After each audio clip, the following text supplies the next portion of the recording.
একটি দেশের ভবিষ্যৎ কি শুধু মেগা প্রজেক্টে তৈরি হয় নাকি প্রকৃত উন্নয়ন আসে শিল্পায়নের হাত ধরে? পদ্মা সেতু, মেট্রো রেল এসব গুরুত্বপূর্ণ, কিন্তু এর চেয়েও বেশি গুরুত্বপূর্ণ প্রশ্ন হল বাংলাদেশের শিল্পায়ন হচ্ছে কিনা। ভিয়েতনাম, দক্ষিণ কোরিয়ার মতো দেশগুলো মেগা প্রজেক্টের আগে শিল্পায়নকে অগ্রাধিকার দিয়েছিল, আর সেখান থেকেই তারা শক্ত অর্থনৈতিক ভিত্তি গড়ে তোলে।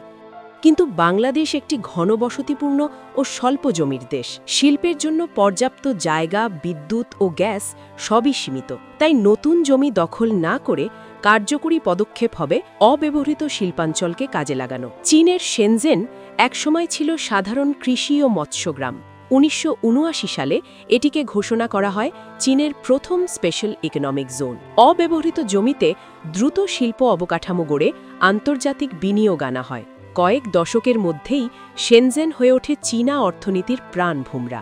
শুধু চীন নয়, জার্মানির রুর অঞ্চল, যুক্তরাষ্ট্রের বস্টন নেভি ইয়ার্ড, সব জায়গায় পুরনো শিল্প ও সামরিক স্থাপনায় নতুন অর্থনৈতিক প্রাণ ফিরে পেয়েছে। বাংলাদেশের হাতেও আছে এমনই এক সুযোগ। ঢাকার ডেমরায় অবস্থিত করিম জুট মিল। শীতলক্ষ্যা নদীর তীরে অবস্থিত এই মিল ঢাকা, চট্টগ্রাম ও সিলেটের সঙ্গে সড়ক ও নৌ দুই পথেই সংযুক্ত। নদীপথে জেটির সুবিধা থাকায় আন্তর্জাতিক বাণিজ্য এখানে সহজ। বাংলাদেশ অর্থনৈতিক অধিকরণ কর্তৃপক্ষ বেজা এই মিলকে রূপান্তর করতে চায় একটি আধুনিক অর্থনৈতিক অঞ্চলে। বিদ্যুৎ সাবস্টেশন, গ্যাস সংযোগ সবই আগে থেকেই আছে।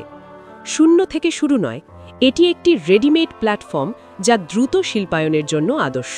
৪৯.৬৩ একর জমির মধ্যে ১ লক্ষ বর্গকিলোমিটার সরাসরি প্রসেসিং এলাকা, ৩৬,০০০ বর্গমিটার ভবন সংস্কার করে দ্রুত ভাড়ার কারখানা হিসেবে দেওয়া যাবে। ২০০ কোটি টাকার বিনিয়োগে বার্ষিক আয় হতে পারে প্রায় ১৮.৫ কোটি টাকা।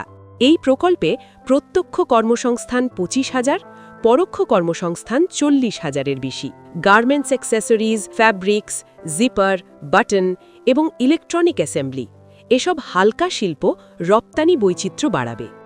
অব্যবহৃত শিল্পাঞ্চলকে কাজে লাগিয়ে যদি আমরা শেনজেনের মতো মডেল অনুসরণ করতে পারি, তাহলে বাংলাদেশও অর্থনৈতিক ডাইভার্সিফিকেশন গড়ে তুলতে পারবে। শিল্পায়নই পারে এই দেশের অর্থনীতিকে একটি স্থায়ী ও শক্ত ভিত্তি তৈরি করে দিতে।